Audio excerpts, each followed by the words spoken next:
Flock Nation, good evening to you. It is 5:05 Eastern on Sunday, October 27th. I'm Bobby Trossett, as always, joined alongside Sarah Ellison. This is a post-game live stream brought to you by GEHA, that's Government Employees Health Association.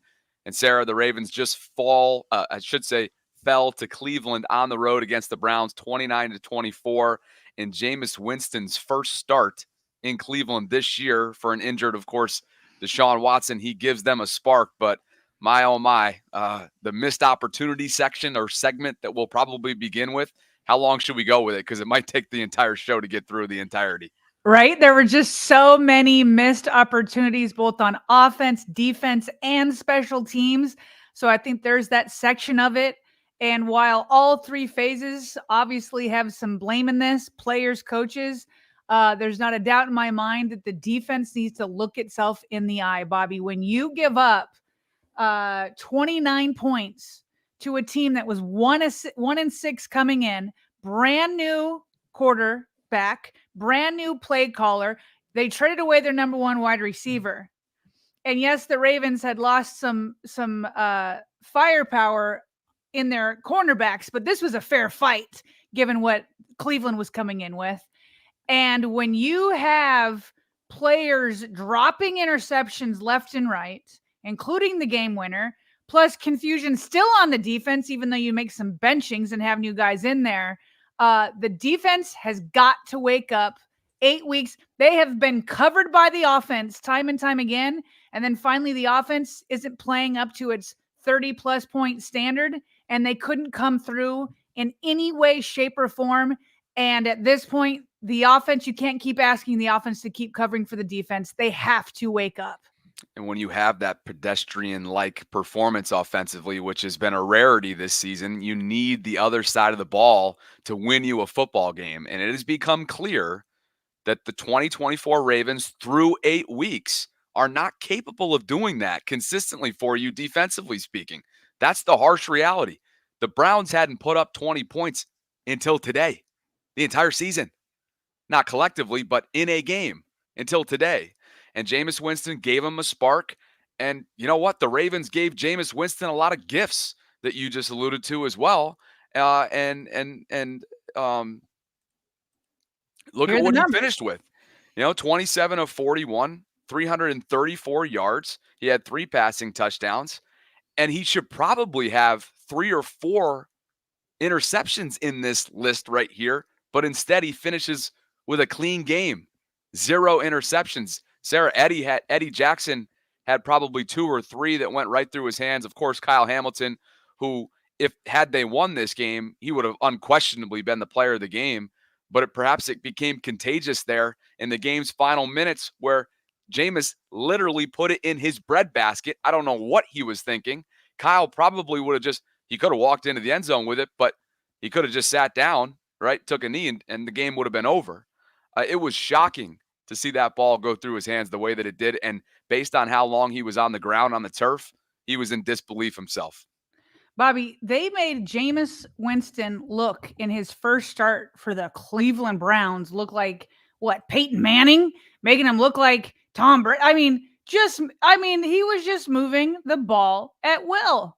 He puts up almost 350 and 3 touchdowns, 0 interceptions. You look at that box score, you don't even know that the Ravens defense had so many opportunities time and time again. And look at what it does to you, Bobby. Like, you let a 1-6 AFC North Brown team beat you, and now suddenly you're 5-3. That's going to hurt you when it comes to if there's going to be AFC North division tiebreakers down the road. The Bengals, I thought they would go on a little bit of a longer run. At least the Bengals lost. Steelers play Monday. But it hurts you in the division. It hurts you. And so now you kind of have to hope that the Steelers falter rather than you taking matters into your own hands. It just is a game that the Ravens had no business losing. And maybe that's where we get into all the missed opportunities, because you mentioned it. It's so unfortunate that Kyle Hamilton dropped the game-sealing interception with less than 2 minutes to go. Bobby, I have 2 screen grabs here. Yeah. They look like they're similar. There are two different instances on that play where look at how he has the ball in both arms against his chest. Two different times. The one on the left is the first time he had the ball in both hands against his chest. He bobbles it, recovers, has it again on the one to the right where he has it in both hands against his chest, and still inexplicably drops it. It was the easiest pick of the game, Bobby, and that's saying something because we saw so many other easy picks. You mentioned Eddie Jackson. On the one to the right is on the Browns' very first offensive drive. The ball hits him in both hands. Yes, he's falling to the ground, but you catch that. You have to catch that. Then the one to the left where it goes right through. It's like he's got Vaseline on those gloves. What is going on? It goes right through him. You've got the note that's at least 3 drops. And plus, we haven't even gotten to the offensive drops. And we also know that Eddie Jackson got put in today as a starter for the first time because the Ravens benched Marcus Williams, which there's a whole discussion to have there. But just to keep it within missed opportunities, those were the 3 biggest. We may be missing some others, but those are the 3 biggest where, like, you make those catches. This isn't even close to a game in Cleveland. Yeah, exactly. The missed opportunity part of it is the biggest piece of this pie. And so if we're counting, it really requires counting.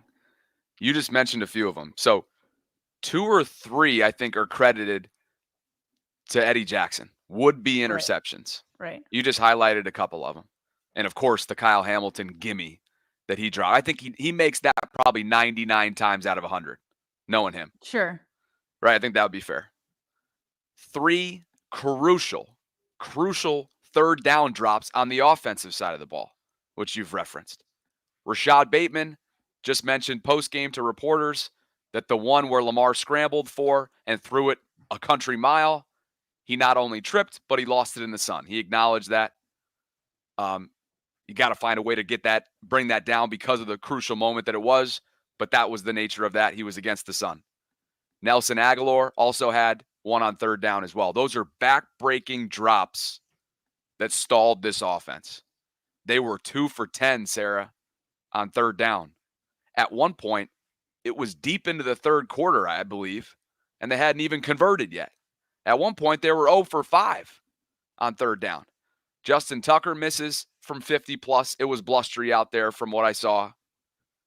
And again, you let Jameis Winston, Sarah, from a pocket presence standpoint, chill. He could have chilled back there. He could have started a campfire, pitched a tent. He could have been playing cards back there. There was such little pressure in non-blitz situations that you just asked yourself, what is going on? You are giving Jameis all kinds of time. And I think with that November 5th deadline looming, for me, the priority, I believe you're on this train as well. Priority number one's got to be trying to stabilize this pass rush because in recent weeks, they have not gotten to the quarterback enough. There's absolutely no pressure. I mean, like you said, Jameis Winston could have had, breakfast, took a nap, woke up, brushed his teeth, flossed them, rinsed out, got ready for lunch. I mean, he had all day. But, we're like, it's like you said, it's on both sides of the ball. I mean, in the first half, I kind of, after the first half, I'm like, okay, Ravens started out ugly, lots of missed opportunities. The failed 4th and 1 on the Wildcat to Derrick Henry, which, by the way, John Harbaugh said after the game, he's like, yeah, you look back, you wish you had a different play call for that. That was a terrible play call. The Lamar Jackson overthrow to Zay Flowers in the end zone. Now, some are arguing that Zay Flowers slipped, and so the timing was off. I'm going to need to look at the all 22, Bobby, just because I can't see it all in sequence.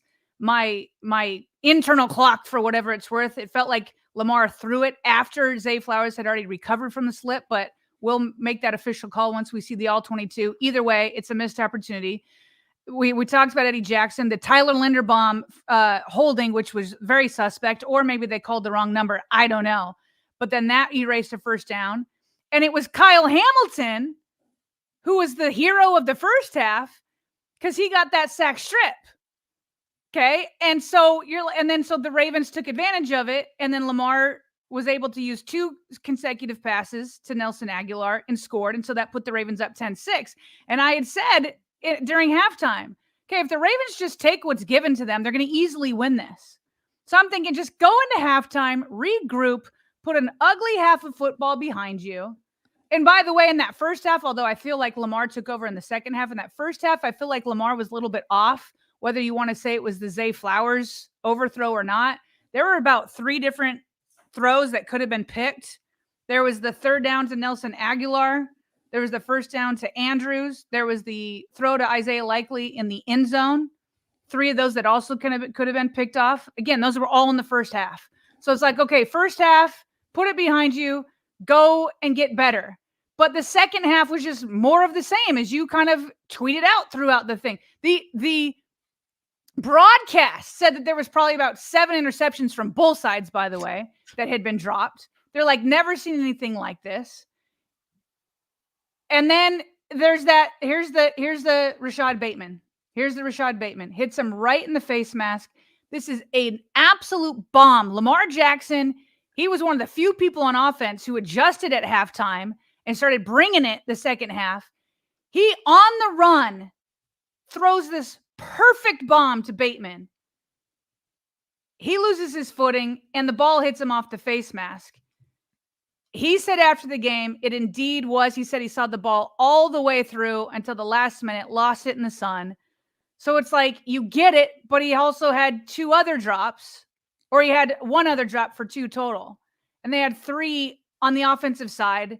Aguilar had missed a really bad one, hit him in both hands. And so it was like on both sides of the football, it just kept happening. They couldn't put their first half of ugliness behind them. They let it linger. And Kyle Hamilton could have repeated what he did in the first half, which was save the game. But instead, he joined, instead of him lifting everybody else up to play to his standard, he fell down to the rest of the defensive standards.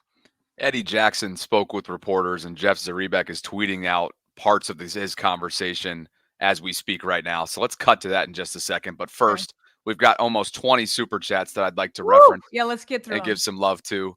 Steve Stein was the first before we came on, just throwing us a $10 super chat, which we always appreciate. Over 2,500 of you concurrently watching. Please like the video, even though you didn't like the result today. Please like the video on your way in. Subscribe to the channel if you haven't already done so. We're coming up on 19,000. Would love to hit that number before the end of today's stream, and hit that notification bell so you can be notified of when we're dropping our daily live content. Chef Trez says Lamar is a 2-time MVP.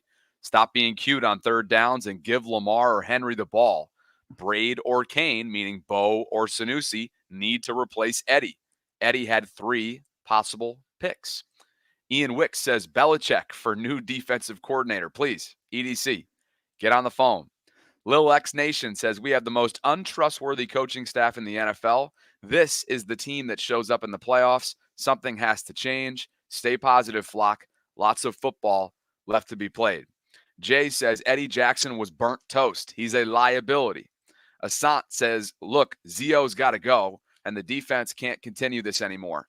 EDC has to hold coaches accountable, period. Owner of the Ravens owes it to the fans. A lot of emotion today. That's a John Harbaugh decision, by the way. It's not. The EDC does not hire and fire coaches. He does the player roster. That's a John Harbaugh decision. A lot of emotion around this fan base right now, deservedly so. Emery says Eddie Jackson is a terrorist, which he is not. Zio's got to go. Carlos Howard says, cut Eddie Jackson. What's he doing out there? Dennis says Harvard College could move the ball on us. We will get to that in just a bit. The first ranked run defense was not that case that way today. And we will also acknowledge some of the injuries as well. While they weren't excuses, Sarah referenced it off the top, there were quite a few guys defensively that were down, particularly in the corner room. And then as the game unfolded in that first half, a couple guys went down on the interior part of that defensive line as well. And it was open for business after that. Tom says total team loss. All 3 phases failed. Following the lead of the worst game time head coach, John Harbaugh, just horrible. 8 games into the season, they do not look like a playoff team. Angry as hell. Not sure if I still think they look like a postseason team. I don't think they look like a playoff defense. They definitely look like a playoff offense. They look like an incomplete team. Dream says, leave Eddie in Cleveland. Another game of multi-dropped interceptions. Tucker missed field goal, cost us down the line. Nobody has been scared of a Ravens pass rush since Suggs left. It's pathetic. Alex says, no more excuses. This defense has become absolutely horrific. If this doesn't force EDC's and Harb's hand to make some defensive change or make moves for the secondary help, we are wasting an epic Lamar Jackson year. Dennis says, we are witnessing the worst Ravens defense ever. Captain Hard says, no loss is good. Think we needed this, was getting praised by the media, and I think it was giving the defense a cop-out because we kept winning. I actually don't know. My mind is lost, as weird as it sounds. Kevin says, the drops from both sides of the Ravens, RIP. Blair says, in your opinion, which offense or defensive player should EDC target in a trade before the deadline? This loss was unacceptable. Eddie Jackson and Bateman need to flip the tires all day next practice. Gabe says, Jabo, meaning Jameis, just took advantage of, quote, free real estate on our defense today. Yep. Sheesh. Row Live says, even with the interceptions between the 20s, Winston and Chubb carved us up. Weak pass rush, weak blitz. Eddie getting cooked when he's not dropping a gift.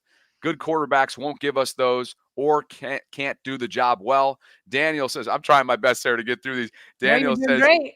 A timeout on 2 and 3. You have to be kidding me. Gabe says, hashtag op teams, why run when you can pass for 450 per game? Perry says we need to play like we got a pair on defense. And Dev says dropped interceptions are the story of this game. But for the season, Zach Orr's scheme has been terrible. Blitzes are easy to read, holes in the middle of the field, and DBs are always out of position. Over 2,800 of you joining us concurrently right now. We just ripped through literally 23 super chats. Thank you guys for being here, even if it is in a frustrated state of mind. Sarah, I don't know if the loss is giving these guys better grammar or if you just are on your game and did a better job of reading them, because you stumble a lot of the time. There was no stumbling. Thank you for all those super chats. Happy to give you guys an outlet to get stuff off your chest. We appreciate you. Eddie Jackson, Sarah, just told reporters repeatedly that the Ravens are in a, quote, funk. Mm-hmm. That's what he told Jeff Zrebiec and company. Now Jeff is tweeting that. He took responsibility for his role in the missed interceptions and also the coverage on what would become the game-winning touchdown there. Kyle Hamilton and Roquan Smith were gone from the locker room before media was let in. The defense didn't think communication was the issue, per Brandon Stevens. I heard that on his post-game press conference. There were plenty of issues. We know that, Sarah. Where to next? That's where I will say, listen, we all know that Eddie Jackson, he missed the picks. He's taking accountability for the game-winning touchdown. Plus, he had that other touchdown against Njoku where he was in position but didn't turn around, and Njoku just like mossed him and got the ball. I will say, and you can tell me, and the live chat can tell me, while he needs to turn his head, while he needs to make those picks, what did feel different, and I think it plays into the defense saying it wasn't communication issues, although there was still some. There wasn't the, hey, where were you? Where were you? Where were you? You know what I mean? Where it was like these wide open guys where it was clearly blown coverages. And so for the most part, it felt like they were in position, but they weren't executing this time around. Like, I just didn't like, there's been so many times where they're like pointing at each other being like, what were you doing? What were you doing? After a deep pass. And I didn't see that today. And so I think I'm just saying that may underscore what all the defenders were saying, including Brandon Stevens at podium, which was like, today wasn't an execution issue. Now, him saying they're in a funk, well, get out of your funk. Like, period. We're professionals. It's been 8 weeks. You've been saying all the right things at podium. You've been saying all the right things with the microphones there. And I appreciate that. I appreciate the accountability. But, like, you got to get out of the funk.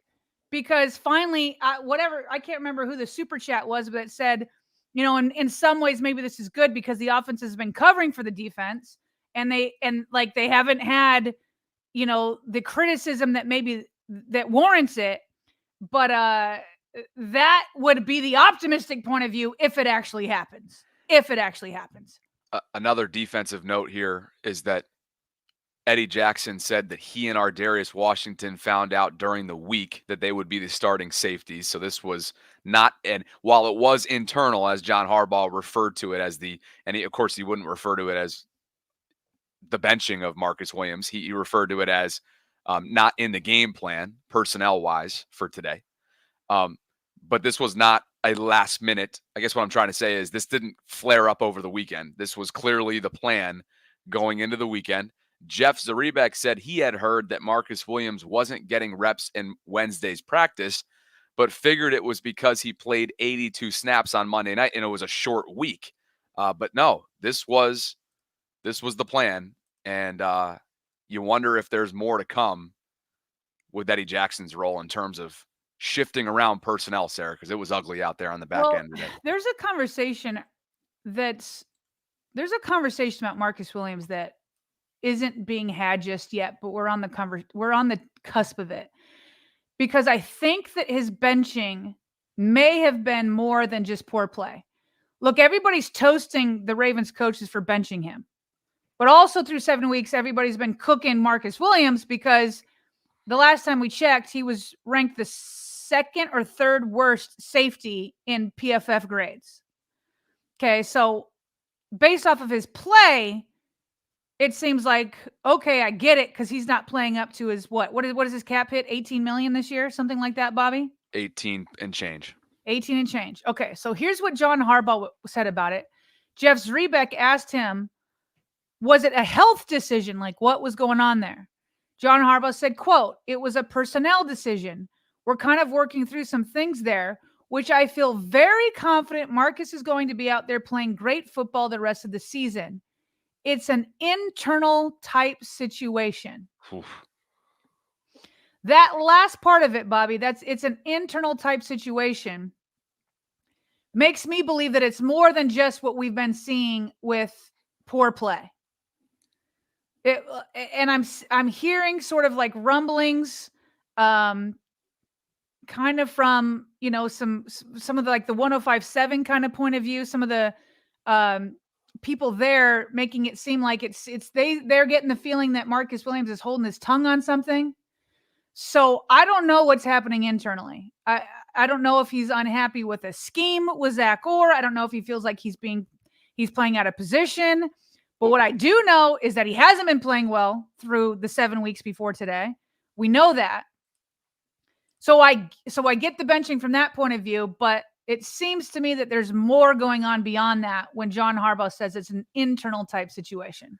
Can I add a little bit more, maybe the right word is context, to I think what you're getting at with what this could be? And this is from Friday.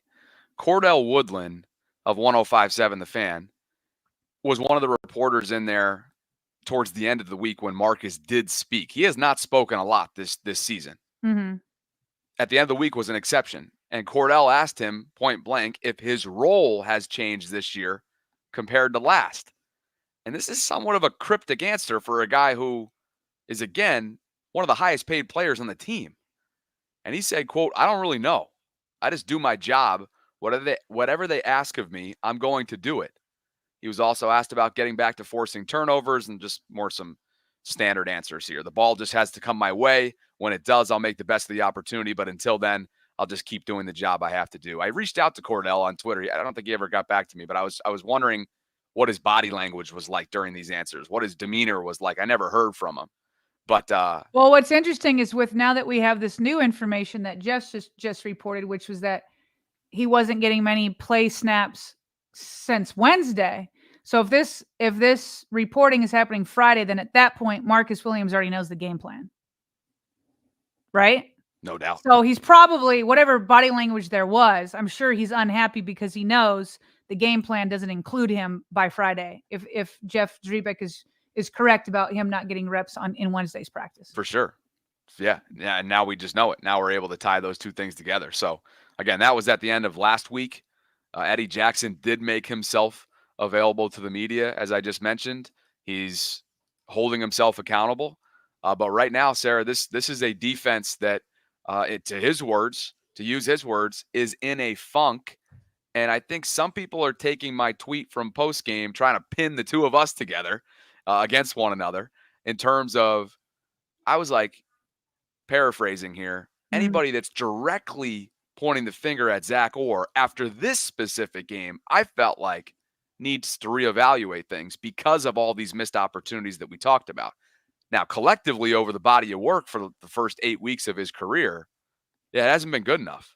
There's been a lot of confusion, a lot of cohesion. I think some feel and timing decisions when it comes to the blitz that I think Mike McDonald had such a great feel for clearly is not there.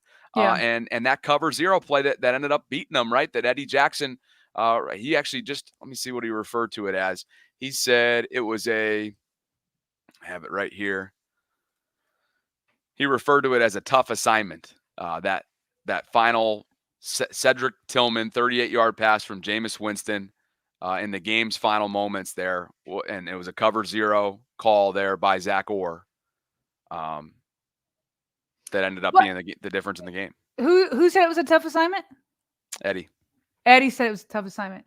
Well, whatever. I feel like the pressure of blitzing Jameis Winston was the correct decision, because we said before the game that Jameis can get careless, and he did. Like, I feel like by putting him under pressure, he was throwing balls right to the Ravens secondary. Like, yeah, he was. Right to him. So I feel like in that sense, that was the correct decision by Zach Orr. But to your point, going back a little bit, I saw a lot of debate. I saw your tweet of people debating of whether to point the finger at Zach Orr or the players. And my response is, that's a false binary. You're going both. Yes, they're both the problem.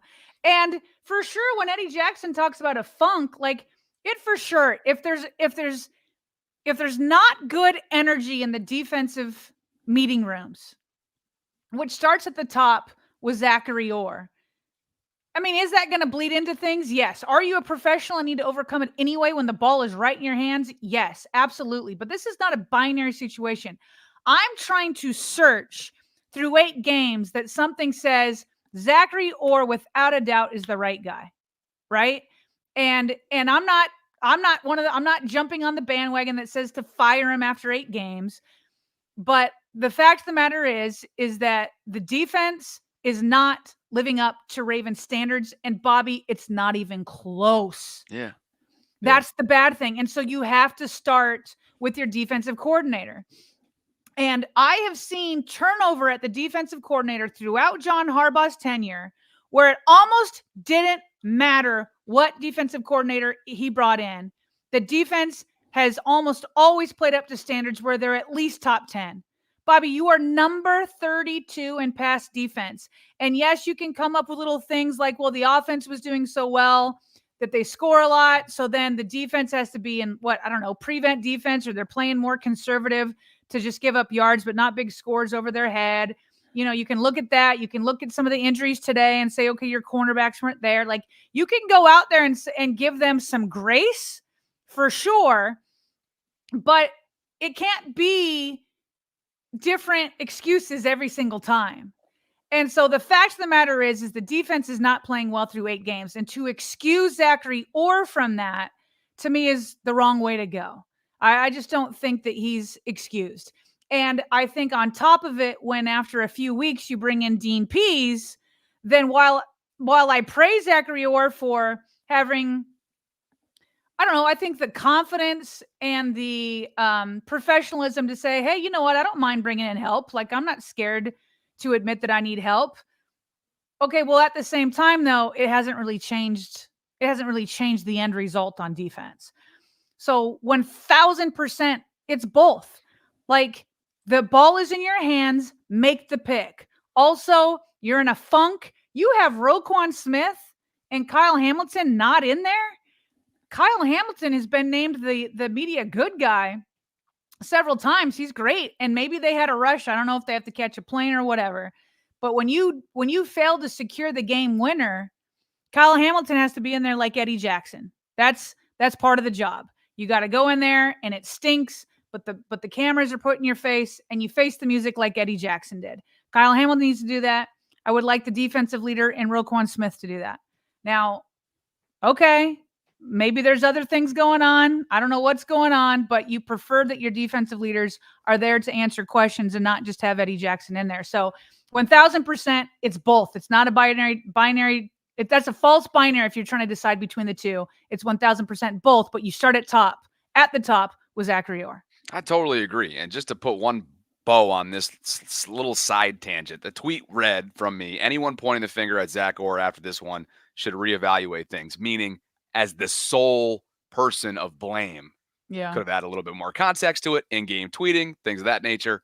You have, and there you have it. And the mentions are flooded now in a ugly, ugly fashion. But this is a team, and we got to get a GEHA read in here in a second. This is a team that there was no Nate Wiggins. He did not travel. Marlon Humphrey was listed as doubtful, was seen warming up on the field or at least walking around the field. He did not go. The secondary already was at, behind, if you will, when that first whistle blew. And then once the game began, Cleveland had a little bit of success there in that interior part of the D-line, particularly when Michael Pierce goes down, Brent Urban goes down, Travis Jones is already dealing with an ankle issue. And so that number one ranked rushing defense didn't really look like it has. Stout and highly impactful through the first 7 weeks today in Cleveland. And that obviously has something to do with Nick Chubb's abilities as well, even though his stats didn't pop off the page at you. It's literally game 2 for him, by the way, coming back from last year's serious knee injury. Tonight's live stream is brought to you by our friends at GEHA. That is Government Employees Health Association. And for those of you who've been chilling with us in post-game form this year, you know that we would not be able to do this without our friends at GEHA. They have offered medical and dental benefits to federal employees, military retirees, and their families for more than 87 years. They are designed to meet the needs of all three of those categories that I just mentioned. With over 2 million members and growing, GEHA continues to serve those members and families who serve all of us every single day. They are a proud partner of the Baltimore Ravens, and GEHA has been providing health and dental benefits for federal employees since 1937. You can learn more by visiting GEHA.com/RavensVault, which is our unique URL that you see as a pinned comment. It is also at the top of the show notes, and their site really just so easy to navigate. It's a clean look, and I'm just scrolling through right now for you. If you want to go learn more, again, you can click on the link that's included in the show notes. And spoiler alert, it helps us out if you're not interested and you just click on the link. So there you have it. We're glad you guys are here with us tonight, and we're so glad to be partnering with Government Employees Health Association for yet another season on every single one of our postseason live streams. Over 3,500 of you with us tonight, including, do we still have a live audience out there in Columbus? Yes, we do. My mom is sitting here. My dad can't take it. My dad, after losses, doesn't want to hear anything, but my mom is sticking through. She's right here listening to all the post-game negativity for today. Love it. Love a live audience of one. Good thing we've got plenty others in the virtual live audience as well, but shout out, Sue. So where to next, partner? Did you want a specific area? Just one more thing on defense. While the players are saying that there weren't communication issues in general, and I did provide some context that where I think he's right, it doesn't mean that they were completely void of confusion. On that Winston to Tillman 22-yard touchdown, the Ravens were clearly confused pre-snap. I've got everybody circled who looks lost. I mean, I may have been able to circle Arthur Millette over there on the left too, but I mean, I've got everybody's looking at each other. Like, where's the leadership? Where is it? Who's getting everybody lined up? Yeah, everybody's looking to the middle.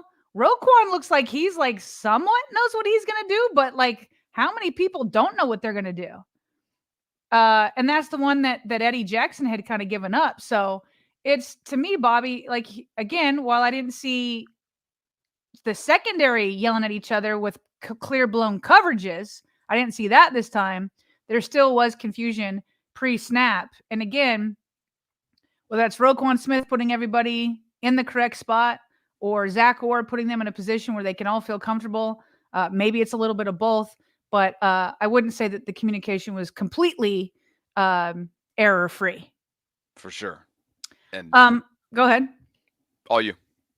Well, I was just going to say, in terms of missed opportunities, one other thing that we kind of mentioned but didn't completely talk about it all the way was Justin Tucker. Like, he clearly was having issues with the field. So the first field goal that he With the made, football too. he was having issues with the football and the field. The first field goal that he made, it barely squeaked in, but he fell. He fell, and then after he made it, he got up and he was checking the field. It didn't seem like he felt like he had very strong footing. There was one time where he sent a ball back on a kickoff, and then he also missed a 50-yarder. And so maybe it's field conditions, but the Browns were making field goals.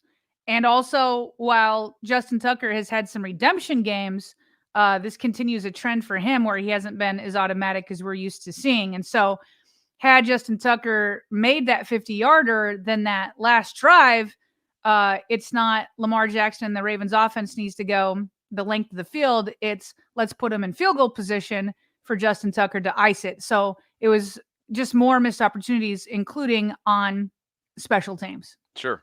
And you hate to live like shoulda, coulda, woulda, or like, what if, blah, blah, blah. Like hindsight's always 2020. But had they taken the points on that first drive too, even though I like the decision to go for it on fourth down, obviously the execution of it, or at least the design of it with Derrick Henry and taking the ball out of your MV3's hands is always a question and is always going to be dissected if it doesn't work out. But those 6 points right there, key in deciding how you handle business, to your point, down the stretch. Let's get to some more super chats, if that's cool with you. Yeah. Because we've got 35 They're running in. People got stuff to get off their chest. Let's do it. We've got 35 of them. You guys are fantastic. D-Rod says, Sarah and Bobby, would you fire or? Sarah's already said no, and I say no as well. But he needs pressure. Oh, yeah. And he needs help. I mean, something's got to change. I don't like firing somebody after 8 weeks. But I also don't know what's going on internally. If John Harbaugh sees that like he's completely in over his head, then it's like, okay, well, that wouldn't be a surprising move. But I'm also not here for throwing somebody out after 8 weeks of football. Agreed. And it'd be very un-Raven-like. Truth Bearer says, normally when we lose the DC, it's not a brain drain with so many other assistants taking jobs elsewhere. It's exacerbated things, and Orr is overwhelmed. Ian says, Zio is out of his depth and got guys totally confused. That's what's happening. It's too much too soon. Defense has gone from best to worst in a season. Rafike, I always wonder if I botch your name and you just don't tell me about it because you're too nice. Is it Rafike or Rafik? Or neither? Anyway, let us know. I hate to say I'm glad we lost, but sometimes rock bottom is a blessing, and this defense has hit rock bottom, especially in the passing game. Regroup. Purple Joker says pass rushes cheeks. Moneybag says insert Bo. I like how he cleaned that up for us. He knows who I am. Me too. Moneybag says he knew that your mother was in the audience. He knows mom is sitting right here. Thank you. Love that. Moneybag says insert Bo Braid. You hear her laughing in the background. She's dead. The reason why I was kind of laughing is just saying it out loud and seeing your reaction and knowing that your mom's right there too. I just like what people are gonna clip me, Moneybag says insert Bo Braid or Kane at safety. Today was the straw that broke the camel's back. I believe it will be major change. This is the week. So, question for the live chat: are you here for Bo Braid or Snoozy Kane, or do you want Williams to get back in? Yeah, because ideally, when you're paying $18.7 million on the cap, you want that guy to come back. Oh, and remember that quote I had. John is like, he's going to come back and play great football, and it's like, okay, well, you said that about Fa'alele, and you were right. So, okay, let's hope you're also right about Williams. But who do you guys want starting? We got Eddie Jackson, we got Brady, we got Snoozy Kane, we got Williams, and I'm seeing all sorts of answers. People saying Williams all day. People want Braid and trade Williams. Yeah, I mean the ideal scenario is that Williams gets another chance and figures himself.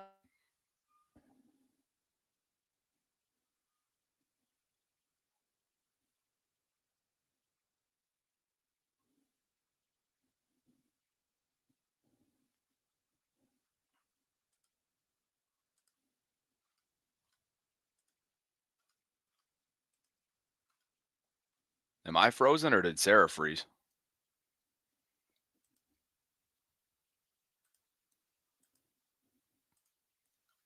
Okay, Sarah's frozen. Oh, for once it's Sarah, not me. Oh, okay. I thought. Sorry, guys. So let's get back to the super chats. Bear Arm says, usually a game like this is a much needed blessing in disguise, a reality check, but not with Harbs, or as a defensive coordinator is a monumental mistake, wasting Lamar. Isaiah says, could we potentially bring Ed Reed in as a defensive assistant? I feel like we need him in the building in general. Nightmare Kilo says teams are still running cover 0. Wide receivers aren't scared. Juju Bean says one word to describe our defense: ass. Dream says, I don't care about the first round picks or how many it takes. Go and get a Max Crosby or another game wrecker. The Super Bowl window is open now. Antoine says, bring Rex Ryan back. Drennan says, Roquan looks fat and slow. Zach Orr needs to go. Does that rhyme? Yes, it does. When's the last time we had to worry about Ravens defense like this? Gabe says, defense needs reading rainbow for coverages. Lil X Nation says, a funk. No, right now this defense is a flunk. Gabe says, my first live chat and I got on screen twice. You guys really have made my week. I got robbed recently, stole my deceased grandfather's dirt bike. It's been rough. Thanks for the mention, Flock.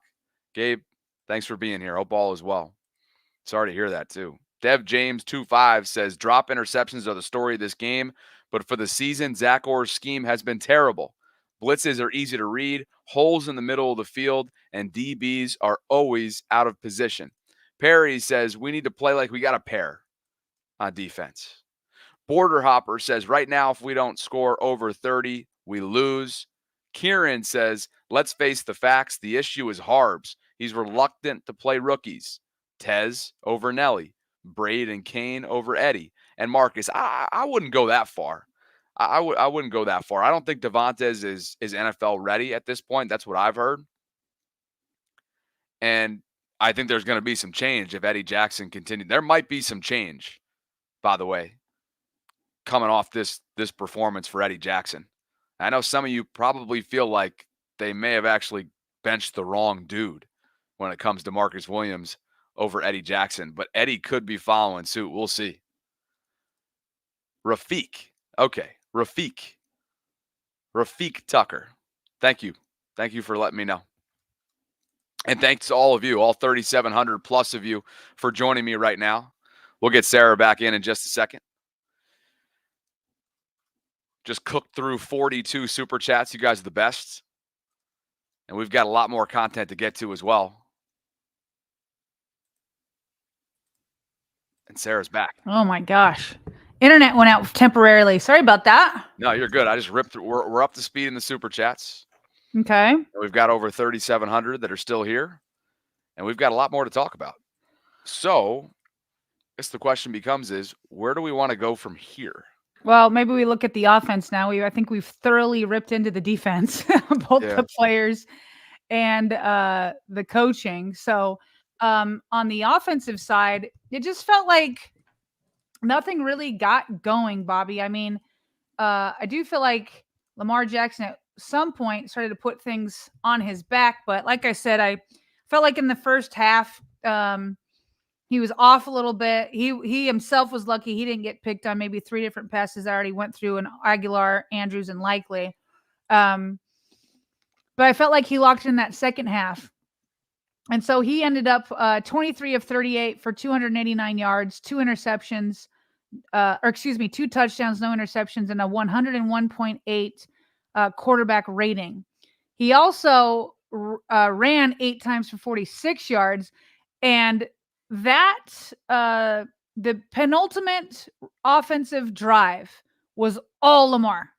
Like he was trying to stay patient, and he stayed patient until there was like about 4.5 minutes left, Bobby. And then they got the ball deep deep in their own territory. I want to say around the 10-yard line. And all of a sudden he took over. So he scrambled for 22 yards on one play. Then on the next play, it was a designed run, and that was where his hurdle came in, Bobby, which was absolutely a blast to watch. He had that hurdle. He lands on his feet. It makes people miss from hitting him. It was only about 5 yards, but it was so much fun to watch, and vintage Lamar Jackson. Then let me see here. Okay, so after that, that was for 6. Then he hit Zay Flowers for 29 yards. Then Mark Andrews for 9 yards. Then to Zay again for 23 yards. And then they brought in the closer, Derrick Henry, for a 2-yard touchdown, which they should have done on 3rd and 1 and 4th and 1. Just let Lamar receive the snap and make defenders decide whether they need to watch Lamar or Derrick Henry. Why we're getting cute with Wildcats, why we're getting cute with snaps to Charlie Kolar, I do not understand. And then Lamar came in on that final drive with less than a minute. He's moving the ball. And then they tried 4 different times from felt like about 25, 30 yards out, and just couldn't connect. So I felt like Lamar tried to put him on his back. He did for a moment, and then they just couldn't finish. Derrick Henry, Bobby, only 11 attempts for 73 yards. He got more than half of those yards on one run for 39. I didn't feel like today was Todd Monken's best day, Bobby. I felt like, again, Lamar wasn't the best in the first half, was better in the second half, but I just don't feel like, let me see where this is at. Right here. I just don't feel like Todd Monken had his best day. I think he got too cute, and I think that again, I didn't love all the play calls there at the end where they had 4 tries. Why not go ahead and try to throw it close to the sidelines, keep getting closer, try to get out of bounds. I know you don't have any timeouts left, but that to me is the play. And as much as he's been in his bag, I just felt like this was an off day for Todd Monken.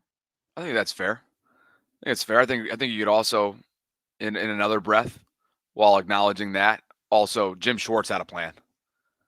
Jim Schwartz in Cleveland had a plan as their defensive coordinator. 124 yards on the ground. That was it. Even if it was a light day for Derrick and you're calling for more, and I would have called for more as well. 124 for a Ravens team that had been chugging along, offensively speaking, on the ground. That is a win for Cleveland. And they had the athletes to hang around with them. By the way, can we put some prayers up there for Jeremiah Owusu-Koramoah, who got carted off on a what do they call those things? Is it a stretcher? I guess it is a stretcher. And then the cart. Yep. Speaking of King Henry, wow. King Henry's shoulder and the sheer force of the man that he is, combined with the angle that JOK took on that play. Oh, I hope he's okay. He left with a neck. He was immediately taken to the hospital. There was movement, according to reporters, the CBS analyst, that there were movement in his lower extremities, or in all. What did they say? In all extremities, I think. In all extremities, yeah. He had movement in all of them. Yeah. And he gave as much as he could, with his hand in the fists, showing that he was fine as they were carting him off. Yeah. But obviously they're going to want to do tests and find out exactly what kind of injury he sustained. The wild thing is that it totally clean play, right? Totally clean play. Yeah. That's the reality of trying to bring down the brute that is Derrick Henry on a football field. And how about when Derrick Henry tried to I was waiting for it. I was like, he is setting this dude up for a stiff arm that was on the 39-yarder. Oh yeah. And the guy knew. He's like, okay, the stiff arm's coming. So as soon as he put his arm back to do it, I can't remember who it was. Was it Thornhill, I think? Thornhill. He's like, whoop, so that the stiff arm wouldn't quite get him. And so the momentum of trying to throw the stiff arm going to an empty face kind of brought Derrick Henry's momentum forward, and that's what ended up bringing him down there. So you kind of mentioned, and I'm partially here for it. You said that you felt like Jim Schwartz had a game plan too. But I felt like even coming in, even before the game started, and I'm not saying this is wrong because I actually think he was right. Todd Monken was calling plays as if he knew the interior Browns defensive line, and maybe not just the interior, the whole defensive line was going to outman and outpower the Ravens offensive line. So from the very first scripted plays on that first drive, he was trying to attack the edges. Mm-hmm. And I think that's maybe why he got cute on the 3rd and 1 and the 4th and 1, that he was like, I just don't know if my offensive line is going to be able to straight up, even if I bring in 22, even if I bring in Patrick Ricard, even if you know what I mean? He just didn't seem like a coordinator that was confident that his offensive line was going to win in the trenches. And as good as the offensive line has been for sure since those first 2 weeks, like that is the problem. Like I mean, you have to be overall pleased with 3 brand new starters, but is it enough once you get to these better defenses, especially once you get to the playoffs? Because the Ravens offense has to act as if the defense is going to let the opposing team score on every drive. You know what I mean? Like you have to have the mindset, and I believe Lamar Jackson has this mindset that you need to score on every drive because the defense just isn't stopping the opposing teams. It doesn't matter who the opponent is. The only time that hasn't been true was when the Bills came to town. Like every other time, it's been like they are just opponents are moving the ball, and so one part of me feels like Todd Monken was right because the offensive line wasn't getting movement. Derrick Henry wasn't finding a lot of yards. But at the same time, what he did call didn't work. And I just feel like your best bet is if you want to make defenses guess, instead of doing Wildcat, and Wildcat was not making them guess at all, instead of putting Charlie Kohler up there, like continue using the duo that is Lamar Jackson and Derrick Henry. Continue to put pressure on the opponent to guess who's getting the ball between the two of them. And to me, that's your best route, no matter how your offensive line is playing. Derrick was met in the backfield time and again. Time and time again. And that was definitely, to your point, I could see how that would have been a factor, whether it was indirect or direct in Todd's mind when it came to how they were going to go from there, play calling wise. I wanted to mention also, let me just do this and this. One specific play with Lamar from an officiating standpoint, Gene Steratore, the CBS rules analyst, went back and talked about the should have been tripping call here before Jeremiah Owusu-Koramoah got carted off. In an effort to try and get Lamar down, he did a little karate kick, if you will. And as Gene writes here, and you have the screenshot on the right-hand side for the audio-only audience, this was when Lamar was flushed out of the pocket and put a move on JOK, and he literally did a karate move and tried to trip him, and was correct in doing so. Kung fu right there, Bobby. Yeah, he was successful in doing so, and it was not called. And so Gene notes that officiating mobile quarterbacks involves additional considerations compared to traditional pocket passers. In Baltimore, Cleveland, Lamar extended the play with a juke, and a defender extended his leg to tackle him. That was JOK.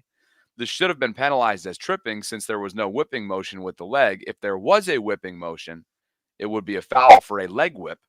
Both are 15-yard penalties. That was one that Cleveland got away with, but that the CBS broadcast crew caught. And sure enough, you go back and look at the replay, he was willing to do whatever he could to bring down 8 there, even if it was outside the rules, and he got away with it.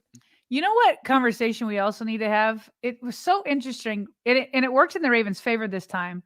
But do you remember, I think it was in Njoku that they originally called him making a first down catch with 2 feet in bounds, but as he was falling, he didn't seem to survive the ground, right? Now, on the field, they called it a completion. And then it looked like John Harbaugh was going to throw the challenge flag, or did throw the challenge flag.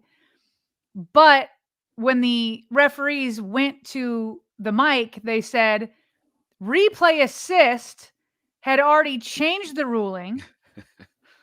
And it was not a completion there. And that ruling came in before the flag was thrown. So I saw some people on Twitter being like, what the heck is replay assist?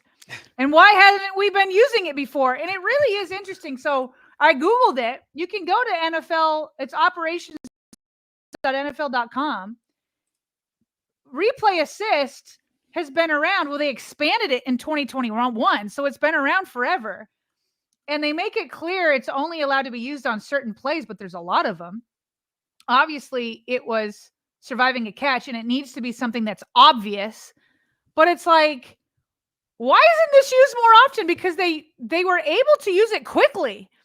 And like, we just had this huge Thursday night controversy with a face mask in the end zone. It wasn't even the Ravens, but it may have like totally changed the Rams season, where it was a safety and a so obvious face mask. And it's like, why aren't we using this more often? Because it was time efficient.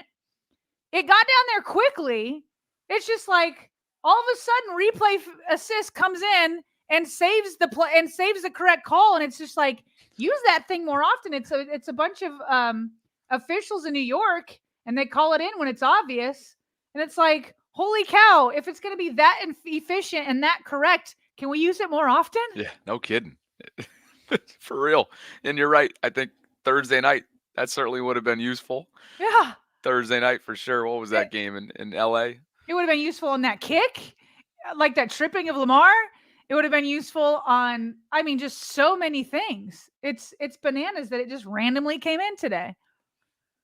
More super chat donations.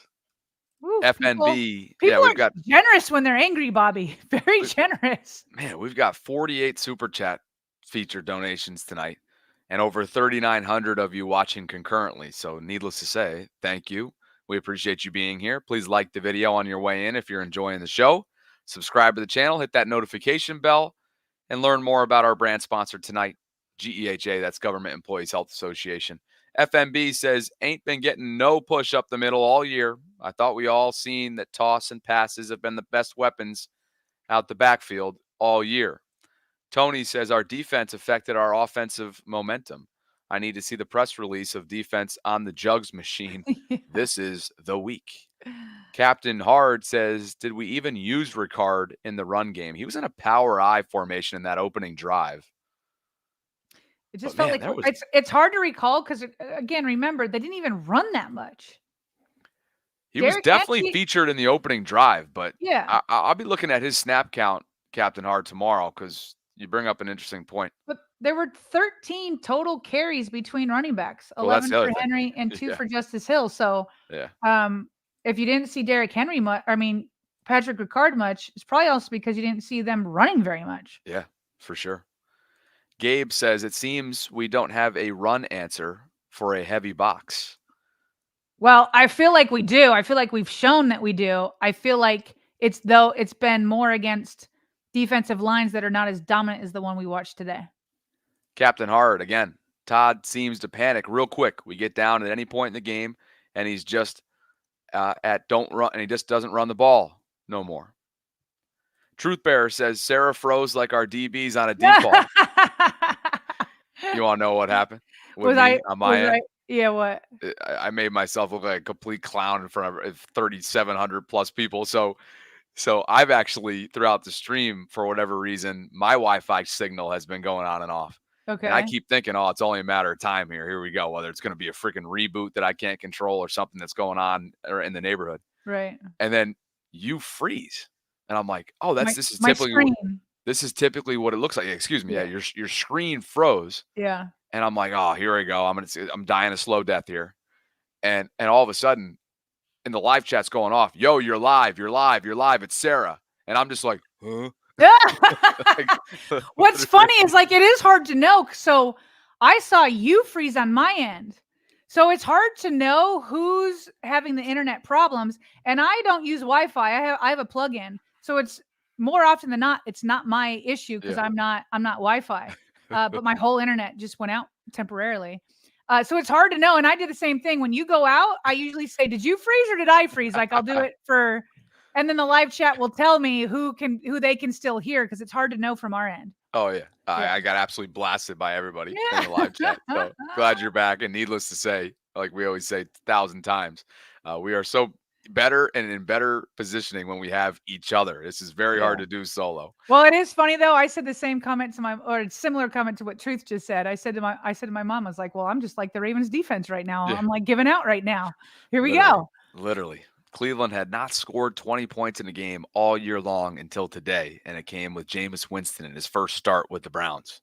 Kevin Lee says, tired of questioning coordinators under Harbaugh. It's getting old. Harbaugh has to go. Santiago says, am I the only one in preseason thinking we had an elite secondary? What No, did ZEO change? It's actually hard to be this bad. Just copy Mike's playbook. you are not the only one, Santiago. I saw many tweets, and I'm pretty sure we talked him up that this might be the best secondary. We talked about the no-fly zone, of course. Oh man. Tony, our defense affected. I think I already read that one. Perfect. We are up to speed. We got 50 super chats, guys. You're the best. Thank you for spending some time with us. Obviously, in a frustrated state here tonight, and we've got a little bit more to get to, including what's going on around the AFC North. But other notes that we may have missed along the way. Yeah. Sarah, anything comes to mind? Oh, I thought you had something. Oh, I do. So injuries. Let's go through injuries. Yeah. Brent Urban was ruled out early with a concussion. Yeah. And then not long later, Michael Pierce went down, limped off the field, and Travis Jones was already limited. Yes. And I don't know that they had a lot of depth. Was Broderick Washington, was he inactive today? I'm trying No, to he remember. was just banged up with a knee all throughout the week. And so he was limited throughout the week, and he looked like it today. Now, he did have a key stop on third down. I believe he deflected a ball, Jameis Winston's ball, on third down in the first half. But, yeah, he was banged up. The inactives were Nate Wiggins, Rasheen Ali, Marlon Humphrey, Adisa Isaac, Nick Samak, and David Ajabo. I don't believe Harbs was asked about him.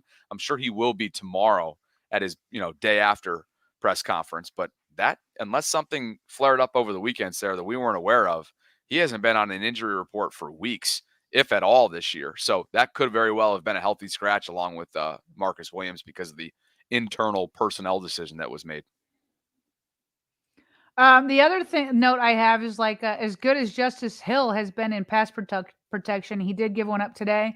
Then Ronnie Stanley gave up his first sack of the year.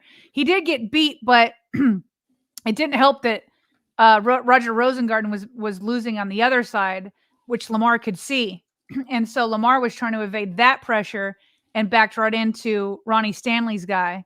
And so it gave Ronnie Stanley the sack, his first one of his career. So again, just another example of the offensive line losing against the Browns defensive line today.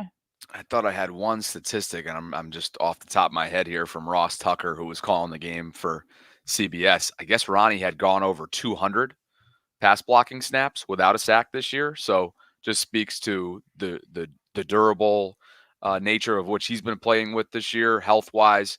But yeah, he did get beat on that one, which led to, I believe, one of two Lamar Jackson sacks. Three Lamar Jackson sacks today. His final line was 23 of 38 for 289 yards, 2 touchdowns, a quarterback rating of 101.8. And again, like I mentioned at the top, from my count, we'll have to go look at the final numbers tomorrow, but three drops, all of which came on third down, 2 from Bateman and 1 from Aguilar. Yeah, it was bad in that category. So the last note I have here is Zardarius Smith after he got Ardarius Washington. No, Zardarius Smith. Oh, I'm sorry. After he got a tackle for loss on Lamar, he hit us with a Ray Lewis squirrel dance. I saw that. So there's that. I saw that. So couple tough special teams penalties today. Charlie Kohler had one of them. And this was kind of forcing them to start deep in their own territory unnecessarily. There were a lot of returns today, by the way. A lot of returns. Yeah, and John Harbaugh said that he actually felt like that it put him in the bad position because they kept returning it. Yeah. You can go to the 30 with the touchback, and they were consistently getting to the 20 or 25. And John Harbaugh did not like that too much, saying that he felt like doing that put the offense in a worse position. Yeah, couple tough penalties, particularly that one that I just referenced there, the block in the back by Charlie Kohler, uncharacteristic for Charlie. That bat down that I mentioned on third down from Broderick Washington was nice for him. Yannick Ngakoue had a sack today. That was right at the end of the first half. The Ravens took the lead going into the half, 10-6. Kyle Hamilton's first half statistics there were just ridiculous. Insane. Yeah. They were full game like. And I think I have them right here. 7 solo tackles, 8 total, 1 sack, 2 quarterback hits, 1 tackle for loss, 2 PBUs, and a forced fumble, which was recovered by Trenton Simpson. That's a first half statistic line from Kyle Hamilton. He totally could have been the hero of the day. I feel so bad for him because he had such a good game until he dropped the game winner. It's just unreal that happened. Another note, Mark Andrews has, remember last week he beat Todd Heap for the most receiving touchdowns among tight ends, but he has now surpassed running back Ray Rice for the second most overall touchdowns in team history. So he's 4 away from being in first place. He would have to beat Jamal Lewis, who has 47. So he's now 3 behind Jamal Lewis to tie him, 4 to take over the top spot. There's been a resurgence for Mark Andrews, obviously, from those first games. He's definitely come alive the last couple weeks. Yep. More super chats? More super chats. We'll go around the NFL and maybe close up. Pretty Fresh says, do people believe the Ravens are really a Super Bowl team? I'll take the Steelers and Texans over them. They will also lose to the Steelers both times. That's a little bit of an emotional comment in my view. I do believe they're still a Super Bowl contender, but obviously they got stuff to fix. I could see him splitting the series with Pittsburgh. Yeah. Jose says, Nnamdi Madubuike has not been playing like he was last year, and not having Clowney on the team might have something to do with that. Let's see. That's true. Nnamdi has not been playing like he has. We are. Hey, man, let's go trade for Clowney. Let's do it. Bring him back in. You mentioned it. The Ravens need a pass rush. Good gracious. Jameis really Winston just having a vacation back there. Woo! Oh, yeah. How many activities could just think of an activity? That's what he could have been doing in the pocket. Sipping on pina coladas. There you go. Virgin in my case.